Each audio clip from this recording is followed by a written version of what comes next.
Goal, nation's leading institute.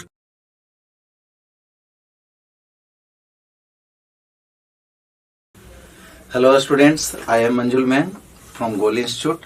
Now I am going to discuss All India Test Series for NEET Aspirant 2023 Minor Test 1, which held on 26 Feb 2023.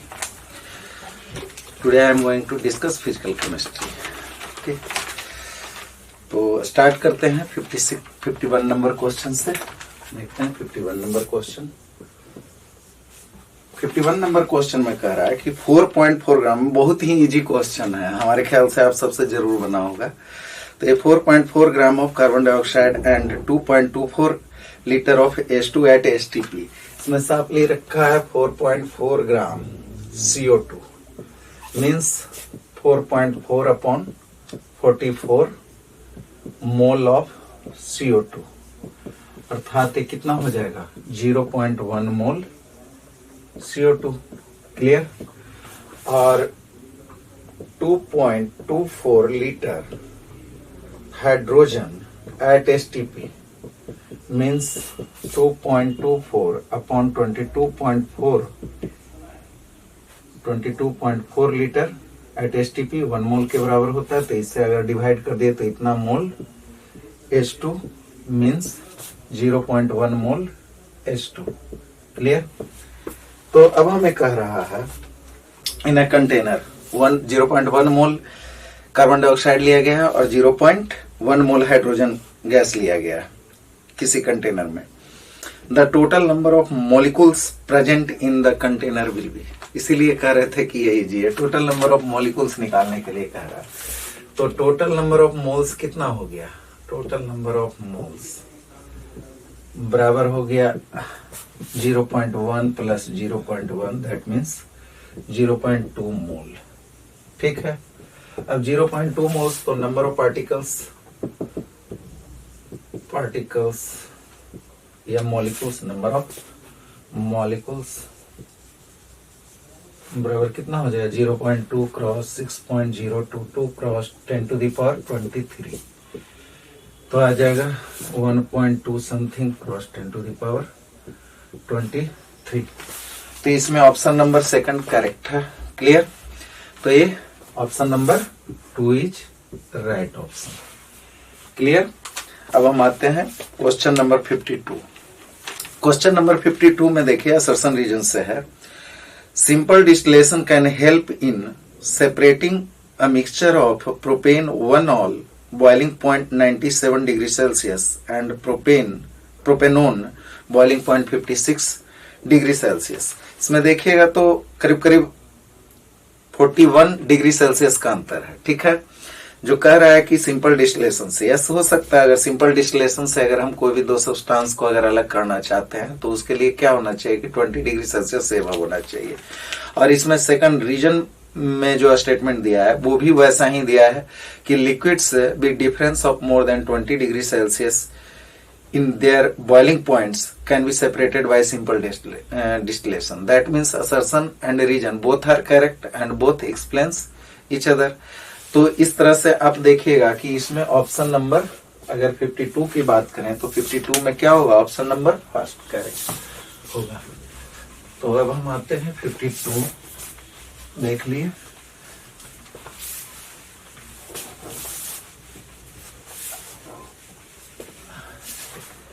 तो 52 number question में 52 number में देखिएगा तो option number first is right, first correct. Assertion and reason are correct and reason explain assertion. Clear. तो 52 में कोई problem नहीं है। सिंपल डिस्टिलेशन के लिए 20 डिग्री सेल्सियस से ज्यादा डिफरेंस है तो सिंपल डिस्टिलेशन ही यूज हम करते हैं। अब आता है क्वेश्चन नंबर 53। 53 क्वेश्चन नंबर में क्या कहा जा रहा है, सल्फ्यूनाइल chloride SO2Cl2 react with H2O to give mixture of H2SO4 and HCl. Aqueous solution of 1 mole of SO2Cl2 will be neutralized. SO2Cl2 जो कि 1 मोल लिया गया है, 1 मोल SO2Cl2 न्यूट्रलाइज्ड बाई, अब इसको साथ में मिक्सचर लिया गया, मिक्सचर ऑफ गैसेज अगर देखें तो मिक्सचर किसका लिया है, मिक्सचर ऑफ गैसेज नहीं, मिक्सचर ऑफ एसिड है। तो एसिड्स में क्या क्या लिया गया है, H2SO4 प्लस HCl, ठीक है। तो इसको न्यूट्रलाइज करने के लिए, मतलब जब इसको अगर हम इस मिक्सचर में रिएक्शन करवाते हैं, react with H2O gives mixture of, यहाँ पर ए रिएक्ट करता है SO2 को H2O से अगर हम रिएक्ट कराते हैं तो ये मिक्सचर ऑफ एसिड्स बनता है H2SO4 और HCl। तो कहने का रिएक्टेंट में दिया हुआ प्रोडक्ट, तो सबसे पहले हम बैलेंस करके ही देख लेते हैं। SO2Cl2 प्लस H2O क्या होगा, H2SO4 प्लस HCl, ठीक है। यहाँ 2 क्लोरीन है तो 2 HCl बन जाएगा, ठीक है। और H2SO4 एक ही सल्फर है इसलिए H2SO4 ही बनेगा। बाकी देखिए बैलेंस है H2SO4, तो यहाँ पर H2SO4 SO3, तो एक ऑक्सीजन और कम रहा है। तो खैर हमें हाइड्रोजन से तो एक्सेस ऑफ हाइड्रोजन तो लिया ही गया। तो इसमें देखिए कम से कम अगर 1 मोल यूज किया गया है तो यहाँ पर 1 मोल तो जरूर बनेगा और यहाँ पर 2 मोल बनेगा, 2 मोल HCl। तो अगर टोटल देखिए तो इसमें आपको 2 मोल H प्लस हो जाएगा, क्योंकि H2SO4 में 2 मोल H प्लस रिलीज करेगा और HCl में 2 मोल, फिर चूंकि 1 मोल 1 H प्लस को रिलीज करेगा तो 2 मोल 2H प्लस यहाँ भी रिलीज करेगा, तो 2 मोल H प्लस सब मिला के हमें कितना हो गया, 4 मोल H प्लस, मीन्स 4 मोल H प्लस। अगर 4 मोल H प्लस को न्यूट्रलाइज करना है कंप्लीटली तो हमें कितना चाहिए, 4 मोल, मतलब फॉर कंप्लीट न्यूट्रलाइजेशन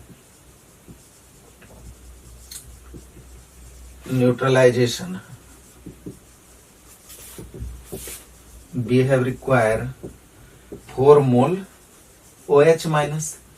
तो 4 मोल OH माइनस चाहिए, तो इसमें देखिए ऑप्शन नंबर 1 4 मोल NaOH, एक मोल NaOH 1 मोल ही OH माइनस देगा, तो 4 मोल तो 4 मोल OH माइनस दे देगा। दूसरा है 2 मोल CaOH होल 2, इसमें भी 1 mole CaOH whole 2 2 mole OH minus देगा, इसलिए 2 mole CaOH whole 2 4 mole OH minus देगा। इस तरह से हम देख रहे हैं कि option first and second both are correct. तो ऑप्शन थर्ड में है बोथ 1 एंड 2, अर्थात ऑप्शन नंबर 3 इज करेक्ट, ठीक है। चूंकि इसमें 4 मोल OH माइनस चाहिए तो ऑप्शन 3 में फर्स्ट एंड सेकंड, मतलब कि 4 mole NaOH and 2 mole CaOH whole 2, ये दोनों करेक्ट हो जाएगा, ठीक है। 54 नंबर पर अब आते हैं। क्वेश्चन नंबर 54,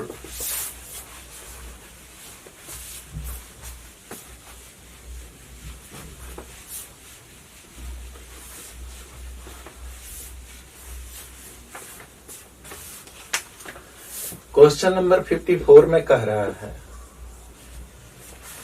कि in an atom an electron is moving with a speed of 600 meter per second with an accuracy up to 0.005%.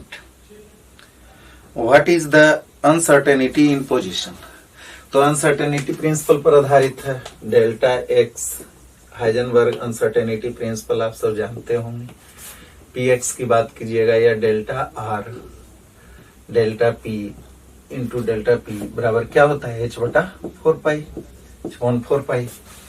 तो डेल्टा आर तो आपको निकालना ही है, डेल्टा आर बराबर H बटा 4 पाई एम इंटू डेल्टा भी हो जाएगा। भी एक्स चूंकि वेलोसिटी के टर्म में दिया है और H इक्वल टू आप जानते हैं 6.6 cross 10 to the power minus 34 joule second और 4 pi 4 into 3.14 cross m electron के लिए कहा गया है। क्वेश्चन में अगर आप देखिए तो यहाँ पर करा an electron is moving with a speed, तो एन इलेक्ट्रॉन में 6 इलेक्ट्रॉन का मास लीजिएगा तो 9.1 cross 10 to the power minus 31 multiplied by यहाँ पर कह रहा है कि accuracy in velocity up to 0.005%। तो यहाँ पर वेलोसिटी 600 लिया गया है, में एक्यूरेसी कितना है 0.005 बाई 100, इतना परसेंट है, तो डेल्टा एक्स इतना हो जाएगा। ठीक है, m इंटू डेल्टा एक्स। तो इसको आप सोल्व करके देखिए, ये आपका रिजल्ट आ जाएगा 1.92 क्रॉस 10 टू द पावर -3।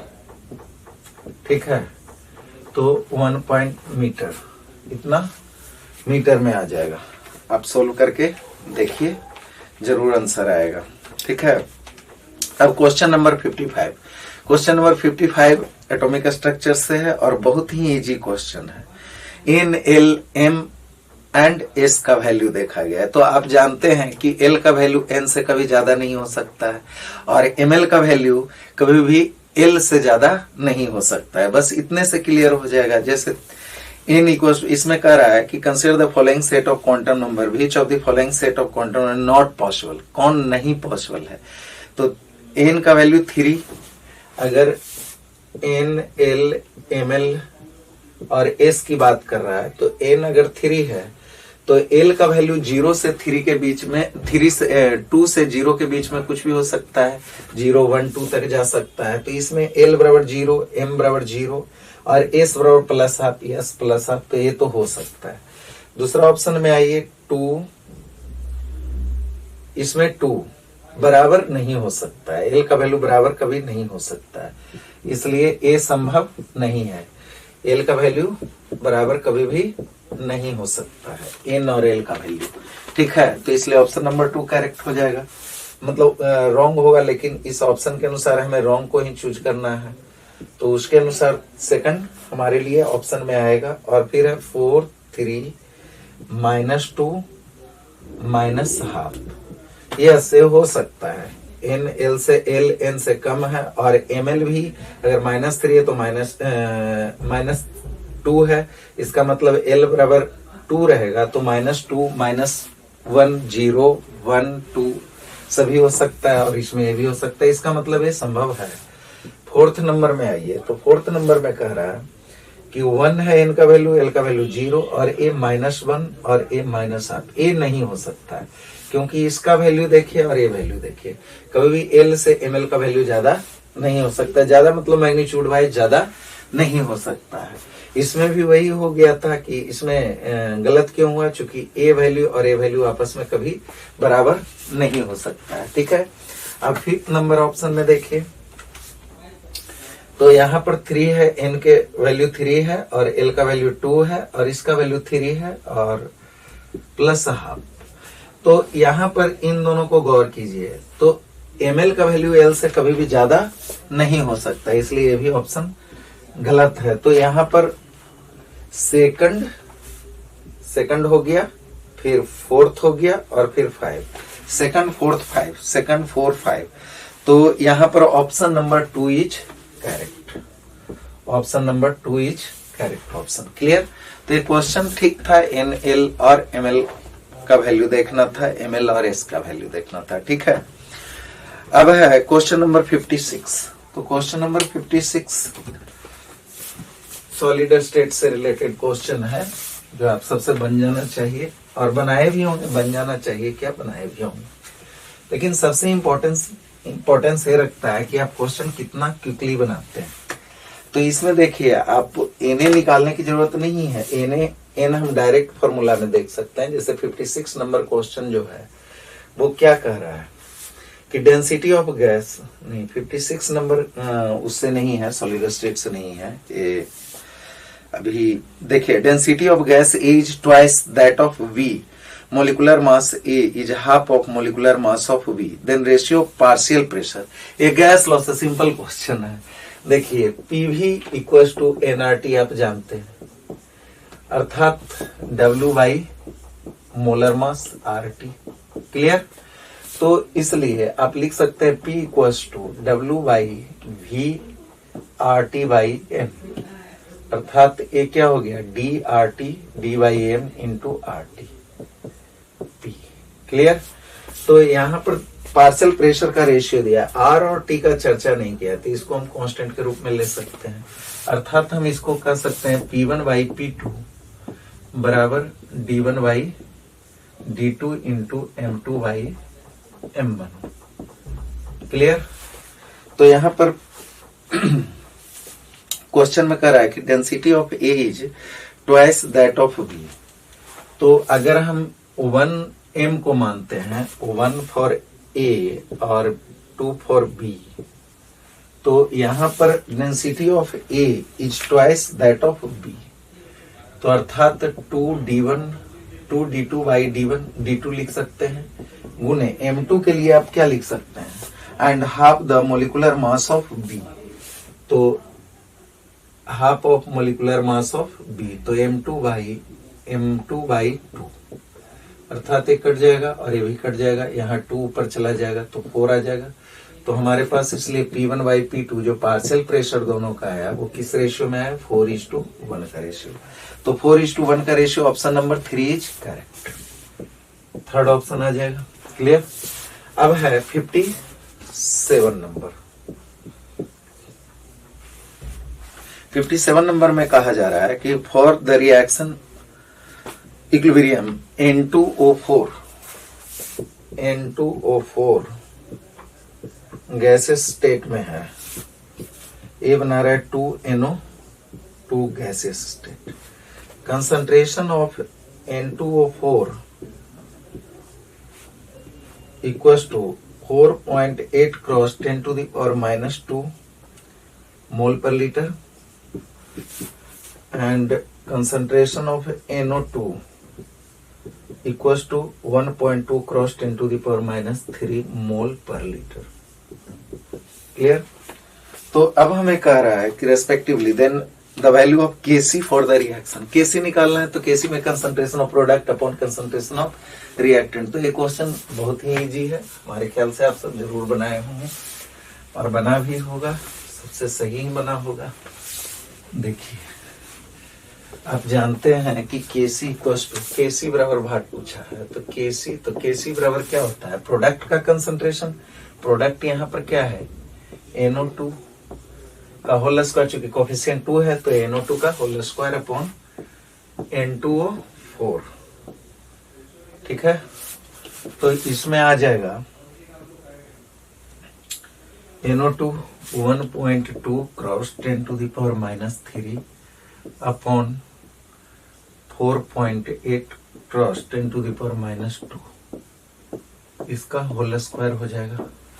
तो यहाँ पर ये कितना आ जाएगा, 1.2 cross 1.2 cross 10⁻6 upon 4.8 cross 10⁻²।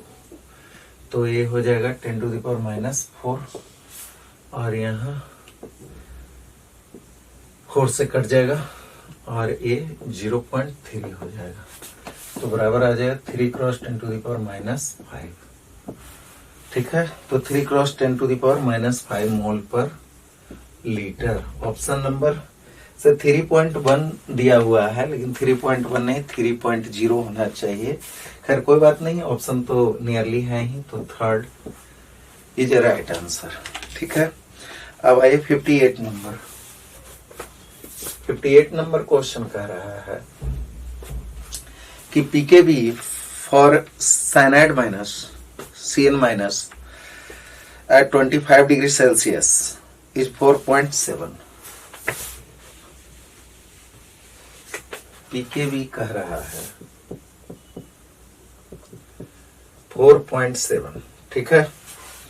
And pH of 0.5 molar, pH बराबर व्हाट कह रहा है, और C कंसंट्रेशन दे रखा है NaCN का, ये कितना दे रखा है 0.5 मोलर। ये क्या है, बेसिकली C है। ठीक है। तो देखिए pH जब अगर हम किसी भी हम साइनाइड के लिए, जैसे कि NaCN के लिए, सॉल्ट के लिए अगर हम निकालते हैं तो स्ट्रॉन्ग बेस वीक एसिड का है, तो इसमें हम देखेंगे कि एक्वस, तो यहाँ पर pH क्या हो जाएगा, तो pH बराबर देखेंगे तो यहाँ पर होगा 7 plus half log pK plus P K plus log के भी, और यहाँ पर हाफ ये P K plus log c नाता। तो इसके अनुसार अब पी के का वैल्यू कैसे निकलेगा, तो पी के भी, चूंकि हम जानते हैं P K plus P K B as बराबर पी के डब्ल्यू 14, इसलिए P K A equal to 14 minus 4.7 equal to 9.3 हो जाएगा। तो यहाँ पर आ जाएगा 7 plus half 9.3 plus log 0.5 log 0.5। Clear?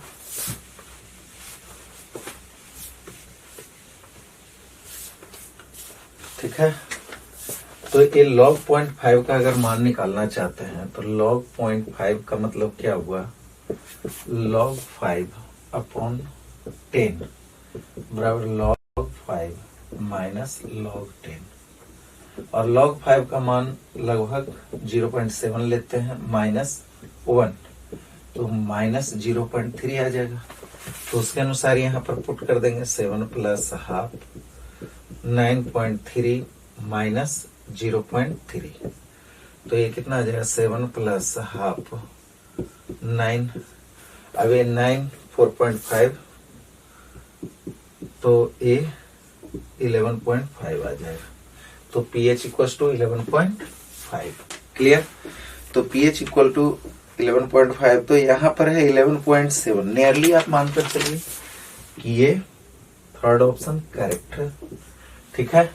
तो ये थोड़ा सा था सोचने वाला कि आपको फार्मूला भी याद रहना चाहिए, अदरवाइज ये क्वेश्चन ठीक ही था, इजी ही था, और अब तो समझने में कोई दिक्कत नहीं होना चाहिए। अब नेक्स्ट क्वेश्चन पर आते हैं, 59 नंबर क्वेश्चन।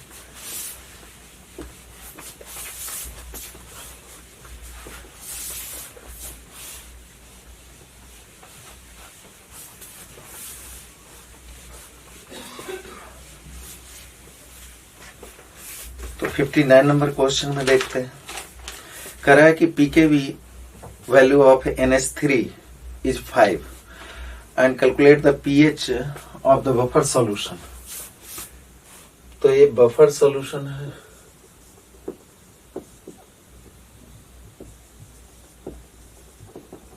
ठीक है, जिसका दे रखा है पीकेवी NH3 के लिए 5, कैलकुलेट pH बराबर भट्ट है।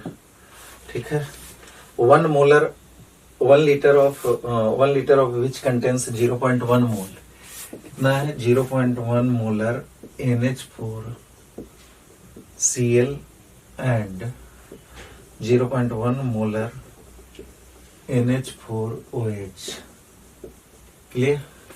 तो यहाँ सॉल्ट का कंसंट्रेशन अगर देखें तो सॉल्ट का कंसंट्रेशन कितना है 0.1, और यहाँ बेस का कंसंट्रेशन देखें तो ये कितना है 0.1, और हम जानते हैं pH बराबर क्या होता है, pH बराबर pK प्लस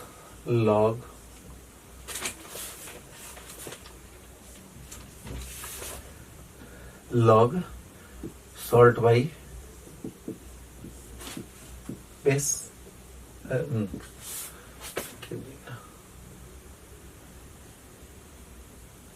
pH, अब यहाँ पर NH4Cl और NH4OH, तो पीकेबी है ही, तो POH सॉरी, यहाँ पर अब pH निकालने का है, लेकिन हम pH का हम डायरेक्ट फॉर्मूला नहीं लगाएंगे, यहाँ पर इसको तो वाटर आ गया।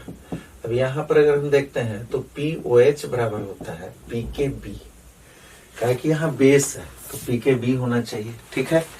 अब इसमें आप देखिए तो यहाँ पर क्या है कि 5 है दे रखा, लॉग 0.1 बाई 0.1, तो इसका वैल्यू तो हो गया 0, 5 प्लस log 1 बराबर 0, तो ये तो हो गया 5 प्लस 0 बराबर 5 हो गया। इसलिए pH बराबर क्या हो जाएगा, pH is equal to PKW minus POH। That means 14 minus 5 बराबर 9 इक्वल टू 9। तो ये कौन सा ऑप्शन है? Option number 4। Option number 4 is correct. Clear? तो ये यहाँ पर सिर्फ कंफ्यूजन इस बात का था कि पीओएच हमको देखना है। पीओएच पहले हम निकाल लेंगे, उसके बाद पीएच आसानी से निकाल सकते हैं। ठीक है, अब नेक्स्ट क्वेश्चन में देखते हैं 60 नंबर।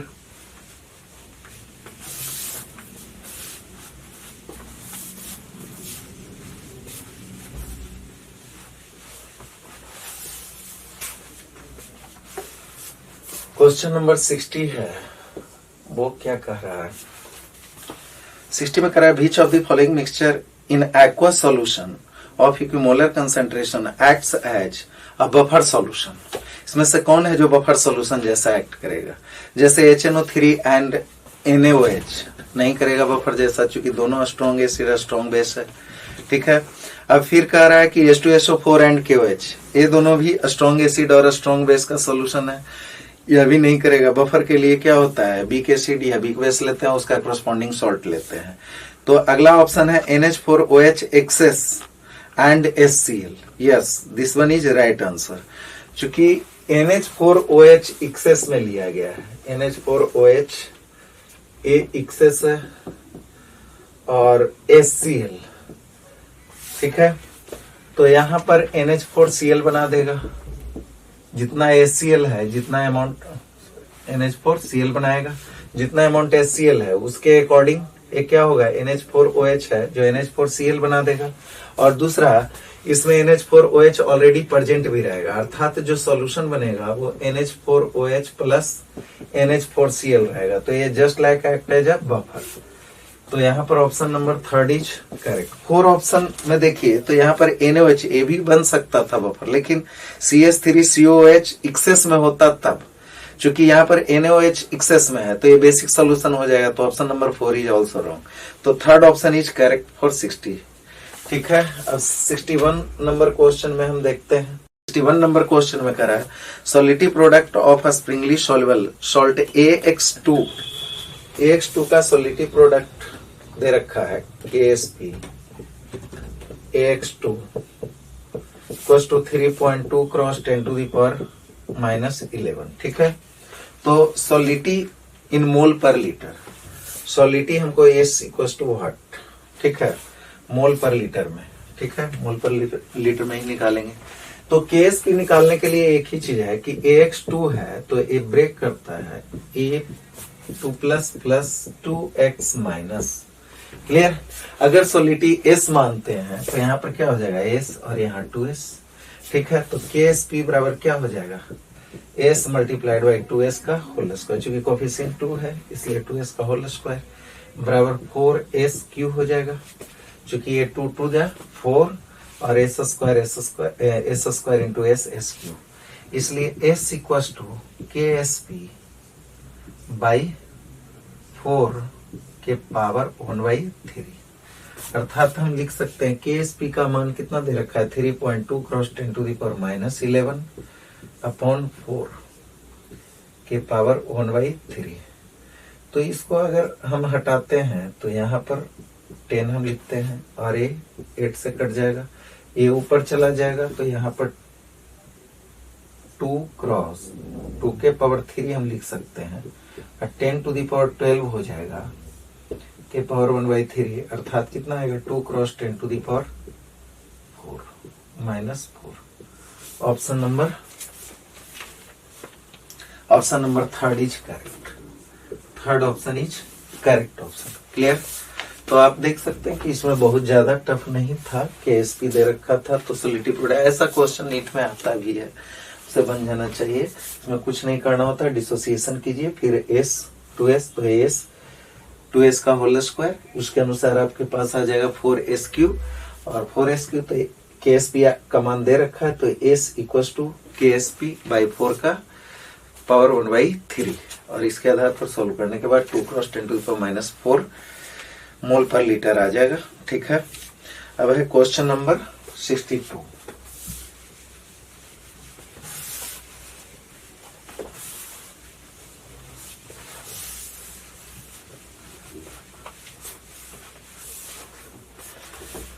क्वेश्चन नंबर 62 अगर देखें तो इसमें क्या कहना चाह रहा है, the pH of 0.1 molar K2SO4 is 7।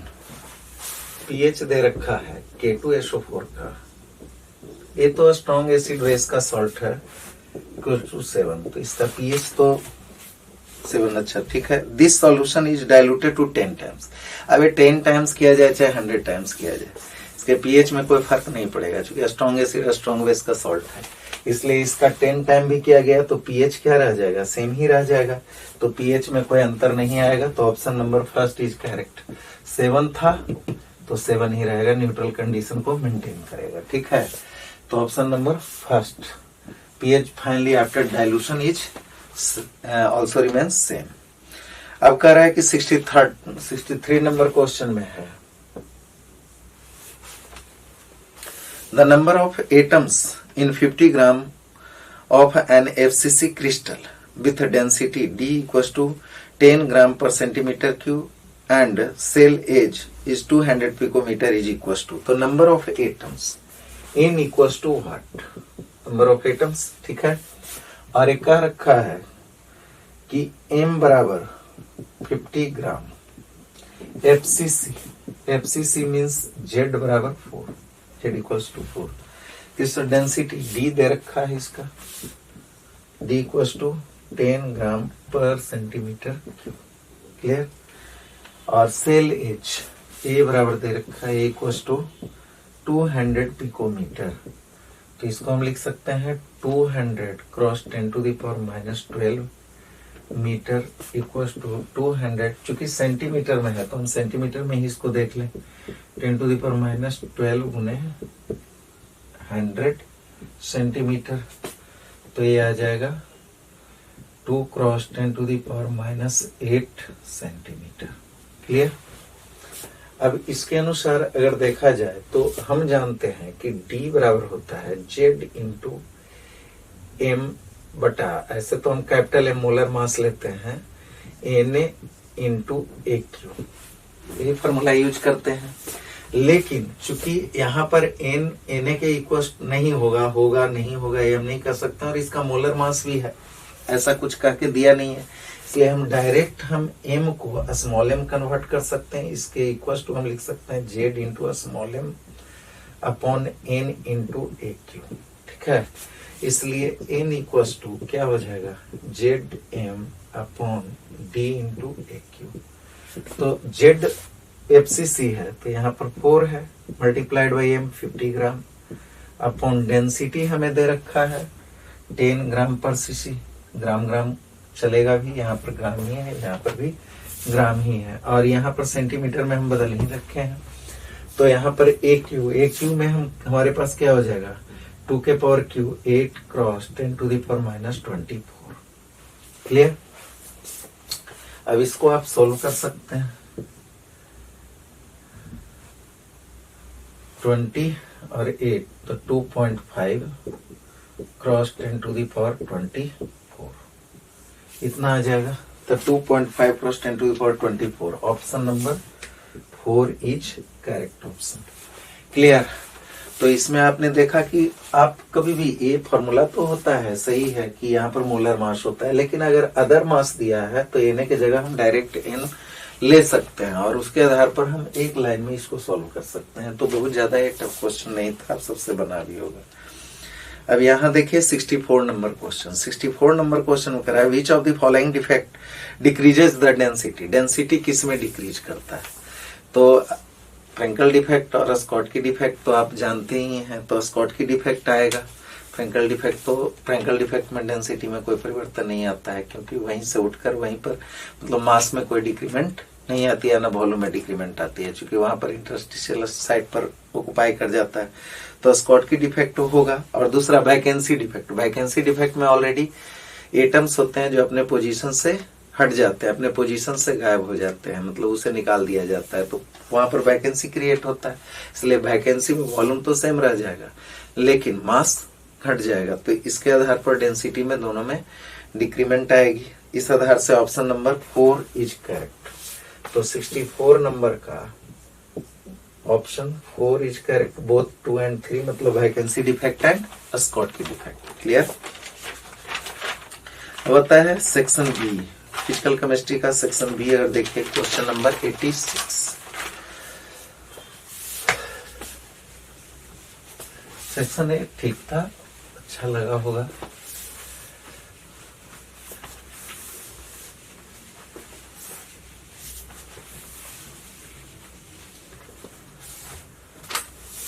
Section B में 86 नंबर क्वेश्चन में कह रहा है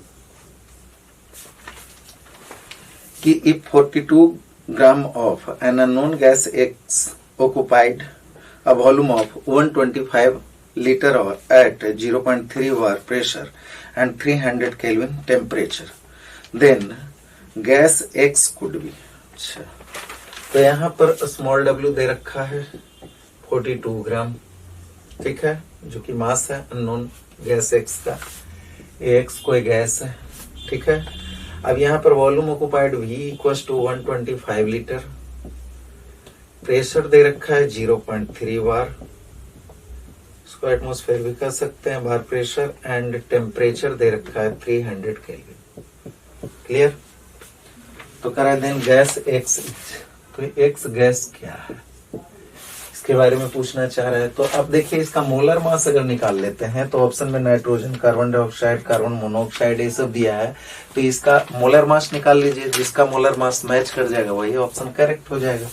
तो इसके अनुसार अगर देखिए कि PV from ideal gas equation से पीवी एनआरटी, ठीक है, इन मतलब डब्ल्यू बाई एमआरटी, ठीक है, पीवी इक्वल्स टू, इसलिए M equals to PV W R T upon PV.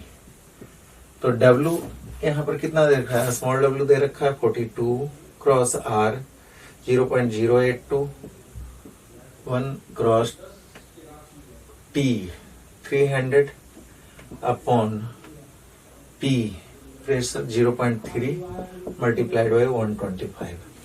इसको सॉल्व कीजिए, जरूर आंसर आएगा। ये हटेगा 8.2 और ए यहाँ से जाएगा, या सीधा काट दीजिए, यहाँ से इसको कट कीजिए तो 10 से कटेगा, तो यहाँ पर 10 5 दूनी 10, 25 25 से कट जाएगा, तो यहाँ पर 42 इंटू 2 इंटू 8.21 बाई 25 इतना आएगा। तो ये करीब करीब 2, तो यहाँ पर 30 के राउंड में आना चाहिए, 28 के राउंड में आ जाएगा। इसको सोल्व कीजिए 28, क्योंकि उसी के अनुसार है। तो नाइट्रोजन 28, 44 तो नहीं, 30 के नीचे ही आएगा, तो नियरली 28 आप सोल्व करके देखिएगा 28 ही आता है। तो ये 28 आएगा। तो ये दो ऑप्शन हो सकता है, या तो नाइट्रोजन हो सकता है या तो सीओ हो सकता है। ये दोनों का मोलर मास देखिएगा तो 28 ही है।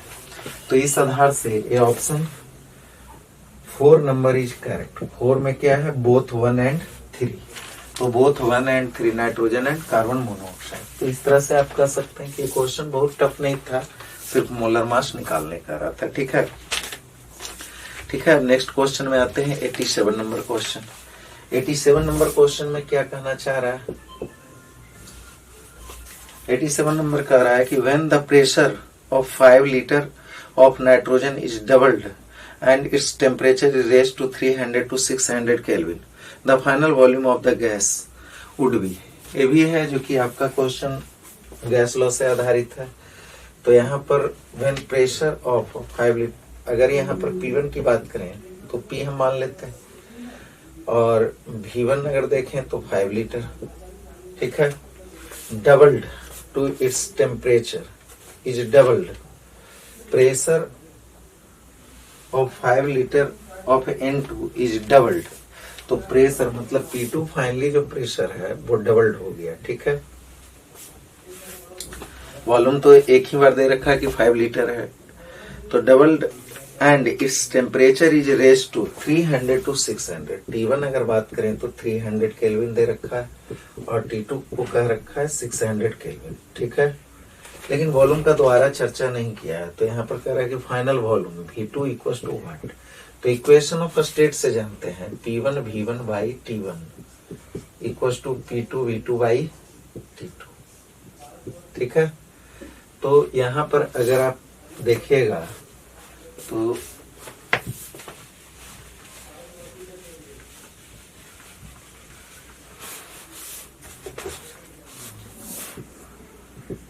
P1 P multiplied by V1 5 litre upon T1 300 equals to P2 2P multiplied by V2 upon 600।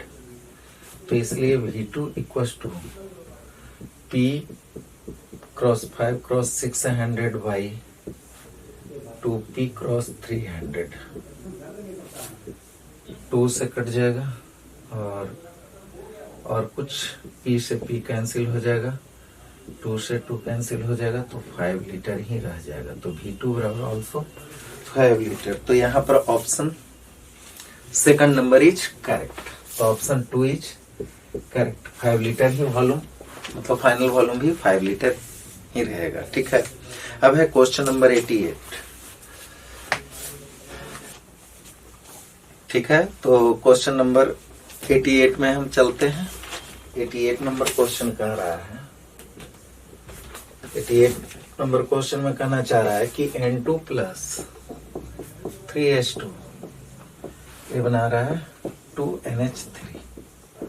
ठीक है, तो अब यहाँ पर देखिए कि कह रहा है कि 40%, यहाँ पर दे रखा है 0.2 मोल और इसका दे रखा है 0.6 मोल। अगर रिएक्शन के आधार पर देखा जाए तो 0.2 मोल के लिए 0.6 मोल ही रिक्वायर्ड होगा। क्लियर?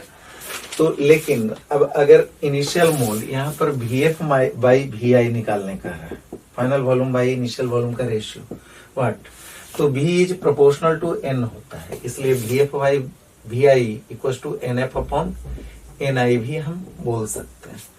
तो NF इससे हमको तो NI तो हमको पता चलेगा कि NI बराबर कितना हो जाए, चूंकि यहाँ पर 0 मोल है तो 0.2 प्लस 0.6 इक्वल टू 0.8 मोल। ठीक है, तो NI निकल गया। अब NF निकालना है हमें। NF में कहना चाह रहा है कि 40% of mixture of 0.2 mole N2 and 0.6 moles H2 react to give NH3। That means अगर मतलब ये इनिशियली हम देखे थे, इनिशियल मोल्स थे, अब है एट इक्विलिब्रियम या एट टाइम टी। तो टाइम टी पर, कोई भी टाइम टी पर अगर आप देख रहे हैं तो 0.2 माइनस एक्स हुआ, तो यहाँ पर 0.6 माइनस 3x, ये क्या हो जाएगा 2x। तो NF अगर हम बात करें तो NF बराबर होना चाहिए 0.2 plus 0.2 minus x plus 0.6 minus 3x plus 2x, that means 0.8 minus 2x। ठीक है, इतना मोल होना चाहिए। ठीक है, लेकिन यहाँ पर x कैसे निकालें, तो x के लिए आपको इस क्वेश्चन में एक क्लू दिया है कि 40% ऑफ अ मिक्सचर, तो 40% ही, अर्थात इसमें देखिए माइनस एक्स हो रहा है, ये माइनस 3x हो रहा है, मतलब घट कितना रहा है 4x। तो 4x इज इक्वल टू 0.8 का 40%। ठीक है, इतना आ जाएगा, तो ये 0.32,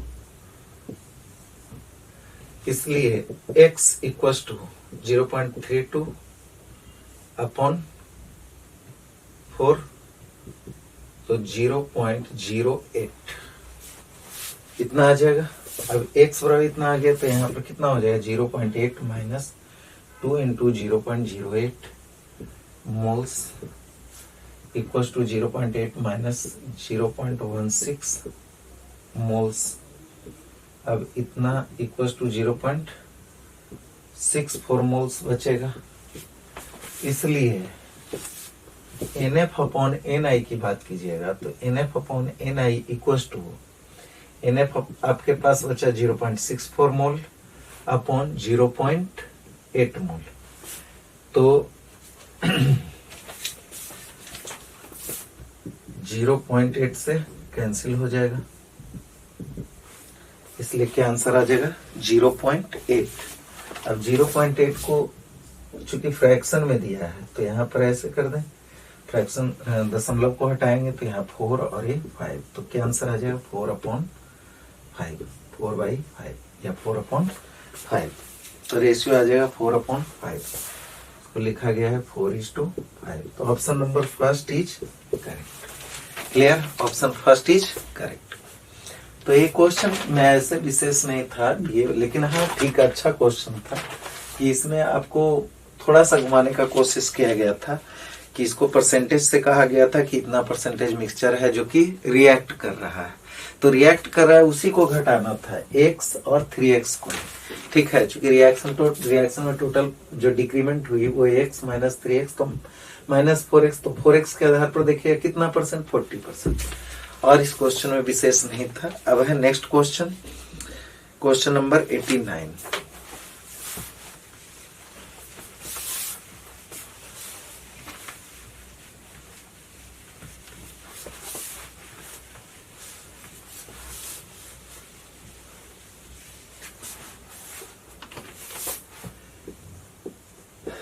क्वेश्चन नंबर 89 कह रहा है कि in which of the following solvent is silver chloride most soluble.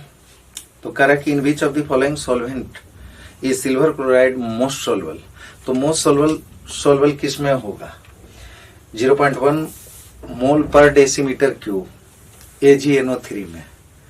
नहीं, AgNO3 में तो नहीं होगा, यहाँ पर 0.1 मोल पर decimetre cube HCl solution H2O है और एक्वस अमोनिया में हो जाए, चूंकि यहाँ पर कंप्लीटली यहाँ पर है कि मोस्ट सोल्युबल के लिए आप देखिएगा तो यहाँ पर एक कम्प्लेक्स भी बना देता है और कंप्लीट डिसोसिएशन भी हो जाता है, मतलब जो सॉल्ट बनता है उसका डिसोसिएशन हो सकता है। जैसे AgCl कह रहा है, तो AgCl को अगर एक्वस अमोनिया में देखिएगा तो AgNH3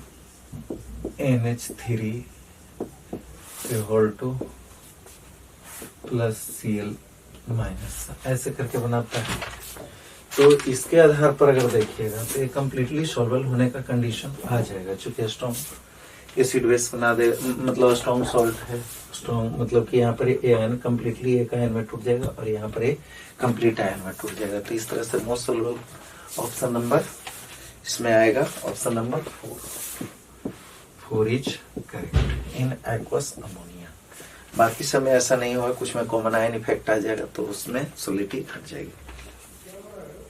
अब यहाँ है क्वेश्चन नंबर 90। क्वेश्चन नंबर 90 में कह रहा है कि density and edge length, density दे रखा है D equals to 5 gram per centimetre cube and edge length दे रखा है 200 पिकोमीटर। तो 2 cross 10 to the power -8 centimetre में अगर करेंगे तो इतना आएगा। एक पीछे भी क्वेश्चन था उसमें भी 200 पिकोमीटर था, तो अल्टीमेटली क्या आया था 2 cross 10 to the power -8 centimetre. ठीक है, तो यहाँ पर कह रहा है कि CCP क्रिस्टल क्या है, CCP है, अर्थात Z इक्वल्स टू 4। ठीक है, तो कह रहा है कि 200 the number of unit cell in 8 gram, M दे रखा है 8 ग्राम। तो यहाँ पर number of unit cell, number of unit cells, तो अगर n नंबर ऑफ एटम्स है तो n/z इतना नंबर ऑफ यूनिट सेल हो जाएगा। तो n/z हम कैसे निकाल सकते हैं, तो डेंसिटी बराबर होता है, पीछे भी हम यूज किए हैं फॉर्मूला, Z इंटू एम बटा n इंटू ए क्यू। अगर हम n/z की बात करें तो इसलिए n/z इक्वल्स टू m बटा d इंटू ए क्यू। तो इसलिए number of unit cell equals to कितना हो जाएगा, इसलिए n/z इक्वल्स टू m हमारे पास है 8/d 5 cross 2 cross 10 to the power -8 का होल क्यूब। तो यहाँ पर हो जाएगा 8/5 मल्टीप्लाइड बाई 8 मल्टीप्लाइड बाई -24, 8 से 8 कैंसिल, तो यहाँ पर आ जाएगा 0.2 cross 10 to the power 24 equals to 2 cross 10 to the power 23 unit cells. Clear. तो ये question option number 2, option number 1 is correct, 1 is correct, option 1 is correct. इसमें भी फॉर्मूला कुछ नहीं लगाना था, यहाँ पर नंबर ऑफ यूनिट सेल, तो पहले नंबर ऑफ मॉलिक्यूल्स निकाल लिए, एटम्स निकाले, पार्टिकल्स निकाल लिए, और पार्टिकल को एक यूनिट सेल में जेड नंबर ऑफ पार्टिकल्स रहेंगे, तो जितना नंबर ऑफ पार्टिकल है उसको जेड से डिवाइड कर देंगे, तो क्या हो जाएगा number of unit cell. Clear. अब नंबर ऑफ यूनिट सेल निकालने के लिए हम डी बराबर Z into M by N into A cube हम जानते हैं, तो N by Z equal to M बटा M upon D into A cube, and finally we can solve and obtain option number 1 is correct. ठीक है, तो अब हम नेक्स्ट टेस्ट AITS में मिलते हैं, और आप सबके लिए बेस्ट ऑफ लक।